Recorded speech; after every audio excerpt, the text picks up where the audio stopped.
तो वो दूध निकलने लगो। मैया ने देखो कि दूध निकल रहा है, तो मैया लालाए बैठा के छुड़ा कर रख दूर बैठा दी और दूध उठाने चले गए। अब कोई भी बालक देखिए जब दूध पान करता है और जीर्ण नहीं हुआ हो, तृप्त नहीं हुआ हो, तो बीच में छुटाएंगे तो उसको क्रोध आता है, बालक को पीटता मारता है। तो ऐसे ही कन्हैया को क्रोध आई, गुस्सा आने लगी। कन्हैया ने मटकी ली और सब फोड़ दी। अब मैया भी क्रोध आ, मैया पकड़ने दौड़ी, कन्हैया आगे भागे, मैया पीछे। मैया कहती है कन्हैया रुक जाओ, कन्हैया ना रुके। ठाकुर जी दौड़ते जाते हैं, मैया थकने लगती है। कन्हैया देखे कि मैया को पसीने की बूंद गिरने लगी। तो मैया ने कहा, कन्हैया बोले देख मैया मारेगी तो नाए, मारेगी तो नाए तो आ जाएंगे। तो मैया ने कहा नहीं मैं मारूंगी नाए, तू आजा थारी पूजा करूंगी। तो कन्हैया आ गए। ज्यों मैया ने पकड़ो और बांधने को ले गई, तो ठाकुर जी कहते मैया तेने कह रखी थी, कहा था कि मारेंगे नहीं। तो यशोदा मैया कहती है देखिए हमारी माताएं कहती हैं मारेंगे नहीं, तुम्हारी पूजा करें, तो पूजा करने को भी मारना ही कहती हैं, पीटना ही कहते हैं। आओ तुम घरे आज तुम्हारी अच्छी पूजा करें, कहती ना। तो ओखली से बांध देती हैं ठाकुर जी। ओखली में जो बांधती है मैया, तो 2 अंगुल रस्सी कम पड़ जाती है। जितनी बार यशोदा मैया ठाकुर जी को बांधने को करती हैं, 2 अंगुल रस्सी कम पड़ती जाती है। मैया थक गई, परेशान हो गई बांधते बांधते। कन्हैया बंधे ना है, एक और रस्सी लाए बांधे और छोटी पड़ जाए 2 अंगुल। संतों ने भाव दिया है कि 2 अंगुल क्यों छोटी पड़ी? इसलिए पड़ी क्योंकि ये संसार है, ये अष्टांगुल है और भगवान इस संसार को बनाने वाले हैं, भगवान 10 अंगुल है। तो इसीलिए 2 अंगुल रस्सी संसार की है, बंधन संसार में होता है और भगवान संसार से परे हैं, इसलिए 2 अंगुल रस्सी कम पड़ती है। और संतों ने भाव दिए हैं कि कन्हैया बताना चाह रहे हैं कि मैया अभी 2 का उद्धार करना है। तो अब कन्हैया मैया को थका हुआ देखे तो बंध जाते हैं। कन्हैया बंध गए तो ओखली से बांधी मैया चली जाती है। कन्हैया ने ओखली को गिरायो और घुटनों के भर चलते चलते उस ओखली को खींचते ले गए और खींचते खींचते कहां पहुंचे? यमलार्जुन। यमलार्जुन नाम के 2 वृक्ष थे जो नंद महल के बाहर थे। ठाकुर जी उन वृक्षों के बीच से निकलते हैं और ठाकुर जी निकल जाते हैं। वो ओखली दोनों वृक्षों के बीच में फंस जाती है। ठाकुर जी थोड़ा सा बल लगाए, थोड़ा सा खींचे, दोनों पेड़ जड़ से उखड़ करके धड़ाम नीचे गिर जाते हैं। वाणी गुणानुकथने श्रवणौ कथायाम हस्तौ च कर्मसु मनस्तु पादयोर्न स्मर्त्यासरस्तौ निशास जगत प्रमाणे प्रणामे दृष्टि सताम दर्शनेस्तु भवतनूनाम। उन दोनों पेड़ों से दिव्य पुरुष यक्ष प्रकट हो गए, ठाकुर जी को हाथ जोड़कर स्तुति की। परीक्षित जी कहते हैं गुरुदेव ये जो 2 वृक्षों से दिव्य पुरुष प्रकट हुए कौन है? परीक्षित जी ने कहा कौन है गुरुदेव? तो सुखदेव जी महाराज कहते हैं राजन ये नलकूबर और मणिग्रीव नाम के 2 यक्ष हैं, कुबेर के पुत्र हैं। एक बार ये सरोवर में स्नान कर रहे थे, तभी उसी समय नारद जी निकल जाते हैं। जो नारद मुनि निकलते हैं तो ये देख करके जल में क्रीड़ा कहते रहते हैं। जल में अप्सराओं के साथ क्रीड़ा कर रहे थे और नारद जी को देख करके ना प्रणाम करते हैं ना ही वहां से हटते हैं, ज्यों कि त्यों खड़े रहते हैं। तो नारद जी ने कहा जाओ, तुम वृक्षों की तरह खड़े रहे, सम्मान नहीं किया और मर्यादा नहीं की, इसलिए तुम जाओ, अब वृक्ष हो जाओ। तो वो यक्ष नारद जी के चरणों में गिर गए, प्रभु हे मुनिवर क्षमा कीजिए। तो संत का स्वभाव तो निर्मल है, दया बहुत जल्दी आ जाती है। नारद जी को दया आई। नारद जी कहते हैं जाओ, अब श्राप तो लगी गई है, वृक्ष तो हो गए। 28वें द्वापर में भगवान नंद बाबा के यहाँ लीला करेंगे और वही तुम्हारा उद्धार करेंगे। तो इसी प्रकार नलकुंवर का भगवान ने उद्धार किया। बोलिए गोविंद भगवान की जय हो। अब नंद बाबा को फिर पता चला कि जादन से कन्हैया भयो है, तो ब्रज में कोई ना कोई संकट जरूर आ रहा है। तो हमें अब यहाँ रहना उचित नहीं लगता।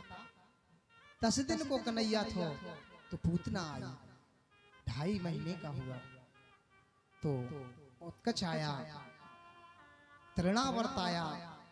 अब ये पेड़ पता नहीं कैसे गिर गए। नंद बाबा कहते हैं अब रहना उचित नहीं है। नंद बाबा ने अथाई लगाई। नंद सुनंद ब्रजवासी सभी आए, गोकुलवासी, और नंद बाबा कहते हैं अब हमें लगता है यहाँ हमारा लाला सुरक्षित नहीं है, हम यहाँ नहीं रहेंगे। तो गोकुल वासियों ने कहा कि बाबा जहाँ तुम रहोगे तो वहीं तो हम रहेंगे, आप जाओगे तो हम भी जाएंगे। तो चलने की तैयारी की। कहाँ चलते हैं, कहाँ रहेंगे? तो नंद बाबा जी कहते हैं वनम वृंदावनम नामो पसव्यम नवकाननम गोप गोपी गवाम सेव्यम पुनादितृणवीरुधम। नंद बाबा ने कहा कि यमुना के तट पर, यमुना पल्ली पार वृंदावन है, सुंदर वन है, समीप में यमुना जी है। तो वृंदावन की बड़ी महिमा है और वृंदावन में हमारी गौओं को चरने के लिए सुंदर वन है। जमुना जी जल पान करने के लिए यमुना जी है, सुंदरता है। तो अपने अपने छकड़े, जो बैलगाड़ी होती है ना अपनी, वही होती थी, तैयार किए, सब सामान रख लिए, वृंदावन की ओर चल दिए। वृंदावन को देखे तो कहने लगे कि वृंदावन धाम अपार, जपे जा राधे राधे। वृंदावन धाम अपार, जपे जा राधे राधे। वृंदावन धाम अपार,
वृंदावन हरि लाल की।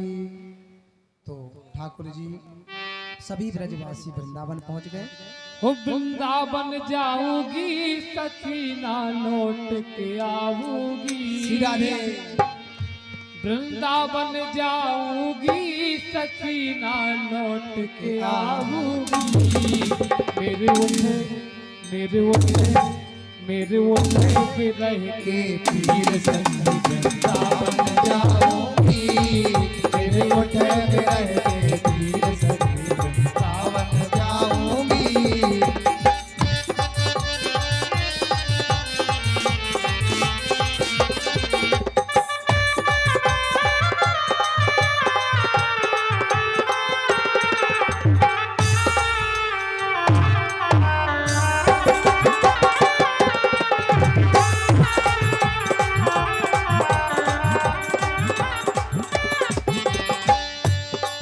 वृंदावन जाऊंगी सखी ना लौट के आऊंगी।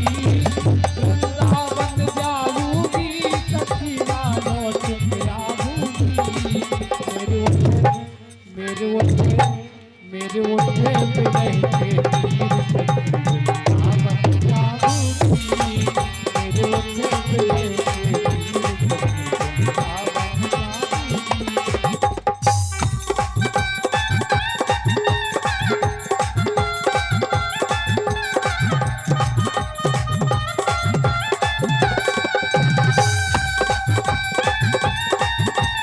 हरि बोल। श्री राधे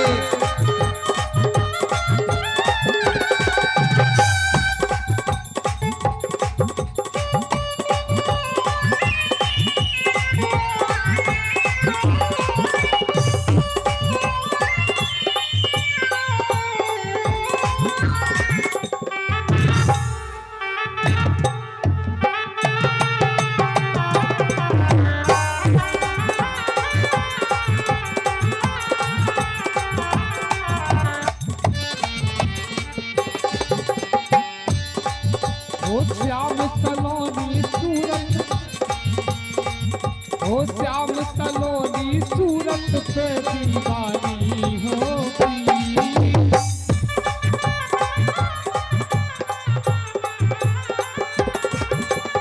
श्याम सलोनी सूरत पे दीवानी होगी।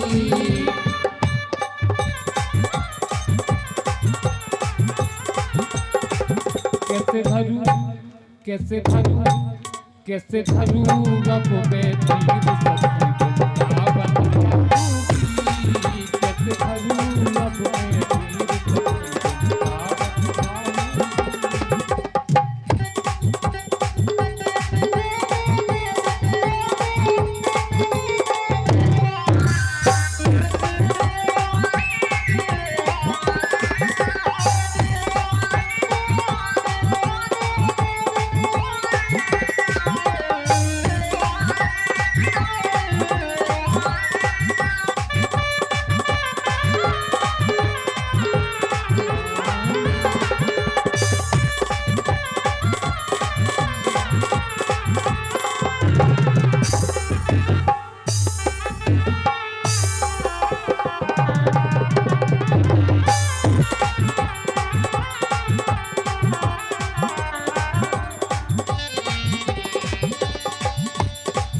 इस दुनिया के सब रिश्ते नाते मैंने तोड़ दिए।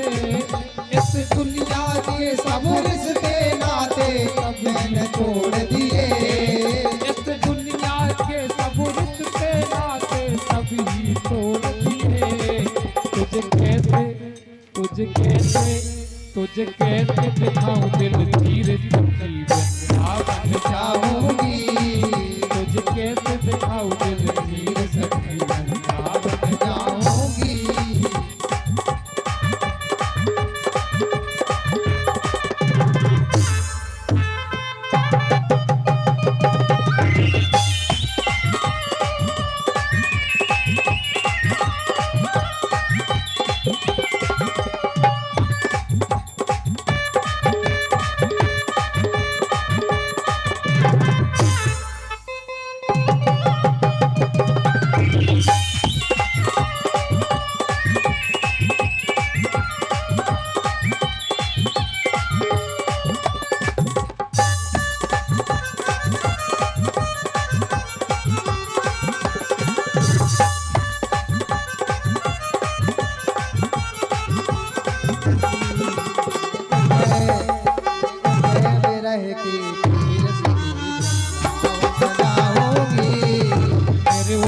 विरह के तीर सखी वृंदावन जाऊंगी, मेरे उठे विरह के तीर सखी वृंदावन जाऊंगी, मेरे उठे विरह के तीर सखी वृंदावन जाऊंगी, मेरे उठे विरह के तीर सखी वृंदावन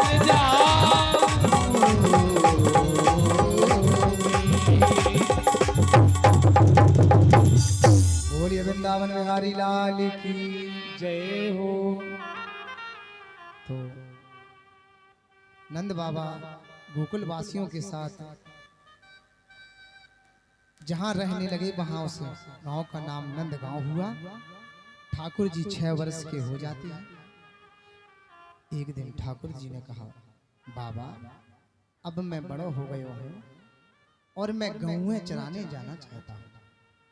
नंद बाबा ने कहा, नहीं लाला, अभी तू छोटा है, तो एक काम करे, गौएं नाए बछड़ा न चरावे चले जाओ, बछड़ों का पूजन कराए। कन्हैया बछड़ों को चराने जाने लगे। एक दिन क्या हुआ, बछड़े चराने गए तो वहां एक सरोवर, वहां वृंदावन में जमुना जी के पास एक बगुला बैठा हुआ था। बघासुर नाम का दैत्य आया और कन्हैया के इंतजार में बैठे रहता है। जैसे ही कन्हैया पास आए तो कन्हैया को निगल जाता है। कंस का भेजा हुआ दूत था। तो ठाकुर जी अपने शरीर का तेज बढ़ाए तो उसको जलन होने लगी। ठाकुर जी तेज बढ़ाते हैं तो जलन होने लगती है, तो उगल देता है। ठाकुर जी जैसे ही बाहर आए तो ठाकुर जी ने एक चोंच पकड़ के नीचे पैर रखा, दूसरे से चीर देते हैं। गोविंदाय नमो नमः हो जाता है। बोलिए स्वर्ण कंदन भगवान की जय हो। अब ठाकुर जी गौ चारण करते करते एक दिन सखाओं के साथ जा रहे थे तो कंस का भेजा हुआ अघासुर नाम का दैत्य आया। अजगर के रूप में था। कंस ने भेजा था। वो गुफा जैसी मुख खोल के, बहुत बड़ा था अजगर, मुख को गुफा जैसा खोल के बैठ जाता है। ग्वालों ने सोचा गुफा है, अरे वृंदावन में बड़े दृश्य है, चलो ये गुफा घूमते हैं। और सभी ग्वाल जाते हैं गुफा घूमने और अघासुर के मुंह के अंदर प्रवेश कर जाते हैं। गौएं ग्वाल प्रवेश कर गए। इंतजार कर रहा है ठाकुर जी का, कृष्ण आए तो मुंह बंद करे। ठाकुर जी आए तो जैसे ही अघासुर, ठाकुर जी मुंह के अंदर गए, देख लिए ठाकुर जी ने अघासुर नाम का दैत्य है, मुंह के अंदर प्रवेश किए। अघासुर ने मुंह बंद किया। ठाकुर जी ने अपना रूप बढ़ाना शुरू किया और ठाकुर जी अपना रूप बढ़ाते जाते हैं, बढ़ाते जाते हैं। इतना रूप बढ़ाए कि अघासुर अंदर से फटने लगा, खिंचाव हुआ, आंखें बाहर निकल गईं और फट जाता है। अघासुर का गोविंदाय नमो नमः हो जाता है। बोलिए स्वर्ण कंदन भगवान की जय हो। अब सुखदेव जी कहते हैं, परीक्षित, यह प्रसंग ग्वालों ने अपने घर पर 1 वर्ष बाद बताया। तो परीक्षित कहते हैं, गुरुदेव 1 वर्ष बाद क्यों? तो सुखदेव जी कहते हैं कि जब अघासुर का वध हुआ था तो सब देवता गगन से पुष्प बरसा रहे थे। तो ब्रह्मा जी ने भी सोचा कि हम भी देखें ठाकुर जी की लीला, और ब्रह्मा जी आ गए। तो ब्रह्मा जी जब आए तो ठाकुर जी ग्वालों के साथ भोजन कर रहे थे।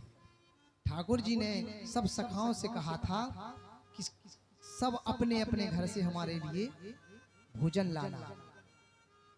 तो सब लाए। मधु मंगल के यहाँ बासा मट्ठा था, बासे मट्ठे की कड़ी बनी थी।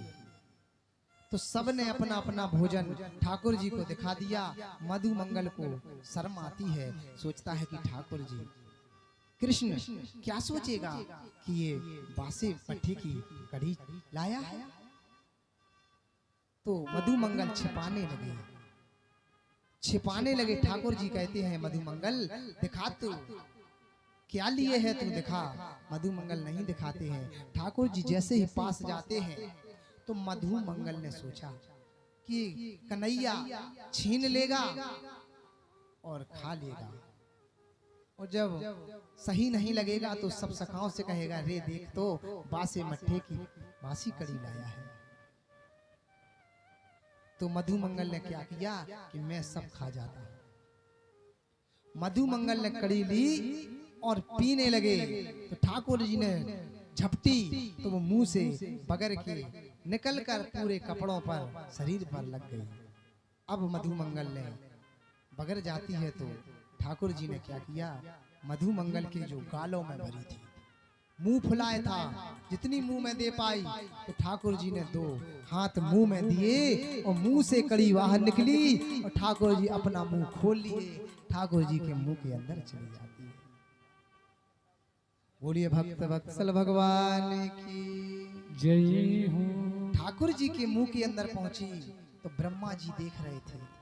ब्रह्मा जी ने कहा, ये ब्रह्म है, ये ब्रह्म नहीं हो सकते।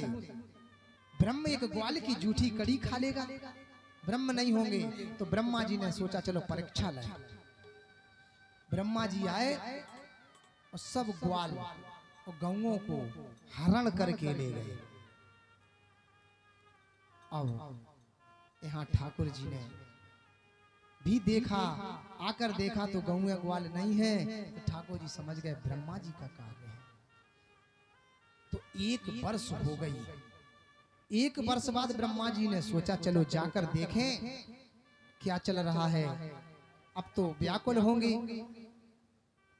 और पता चल जाएगा, यदि ब्रह्म होते, ब्रह्म होंगे तो लेने आ जाएंगे। ब्रह्म तो आ सकते हैं, भगवान होने तो होंगे तो लेने आ जाते।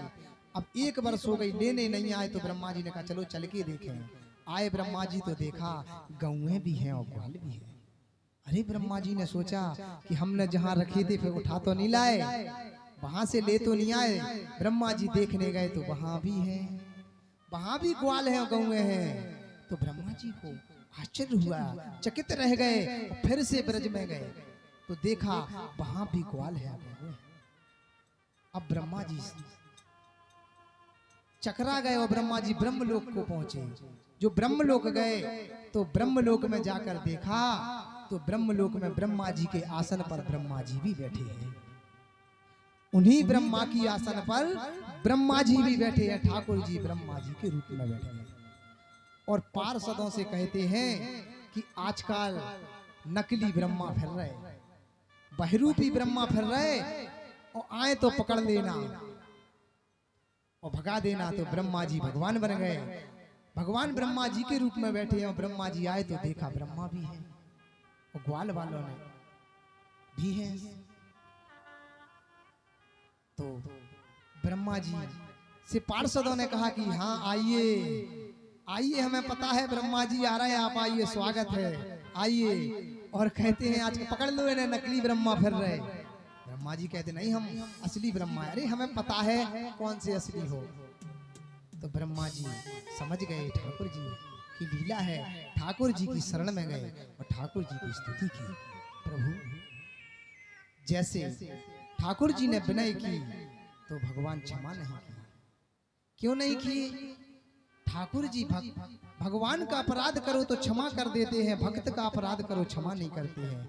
1 वर्ष के लिए ग्वालों को दूर किया था, इसलिए ठाकुर जी क्षमा नहीं कर रहे। उन्हीं ग्वालों से क्षमा मांगी। तो ब्रह्मा जी ने स्तुति की प्रभु कि आप तो साक्षात परम ब्रह्म हैं और हम तो आपके पुत्र हैं। और माँ के गर्भ में पुत्र होता है तो पैर भी मारता है, लात भी मारता है, गोदी में होता है तो हाथ भी मारता है, हाथ भी चलाता है, लात भी चलाता है। हम भी आपके बालक हैं, क्षमा कर दीजिए। तो ब्रह्मा जी भगवान की परिक्रमा लगाए और चले जाते हैं। 1 वर्ष बाद यह, इसीलिए 1 वर्ष बीत गई। 1 वर्ष बाद पुनः ग्वाल वही रूप में आए। अब ठाकुर जी एक दिन ग्वालों के साथ यमुना जी जलपान करने जा रहे थे। तो ठाकुर जी ने देखा कि यमुना जी के ऊपर से जो पक्षी निकले और वो वहीं जल के गिर जाए, गौएं जाएं, जल पिए और वही मूर्छित हो जाएं। ठाकुर जी ने कहा, पूछा, ब्रजवासियों से पूछा कि ये क्या है, यहाँ से पक्षी निकलते हैं तो जलकर क्यों गिर जाते हैं। तो ब्रजवासियों ने कहा, कन्हैया यहाँ पर काली नाग रहता है, एक काली दय है, कालिया नाग रहता है और उसके विष से यहाँ जो जलपान करता है वो भी मर जाता है और जो पक्षी निकलते हैं वो भी मर जाते हैं। तो ठाकुर जी विचार कर लिए, कालिया नाग को तो भगाना पड़ेगा और यमुना जी को स्वच्छ करना पड़ेगा। तो ठाकुर जी एक लीला किए, चलो एक खेल खेलते हैं, गेंद का खेल खेले। और मधु मंगल की गेंद थी, ठाकुर जी एक लंबा सिक्स लगाया। अब कहते हैं कि सबसे क्रिकेट में सबसे बड़ा, सबसे दूर लंबा छक्का किसने लगाया था, तो जी हमारे भारत में ही लगा था, ठाकुर जी ने ही लगाया था। जमुना जी में गेंद गिरी तो ठाकुर जी पहुंचे, कदम्ब के पेड़ चढ़े और यमुना जी में कूद जाती है। ओ नंद कलाला मुरली वाला, मन में बसा है गोपाला, नंद कलाला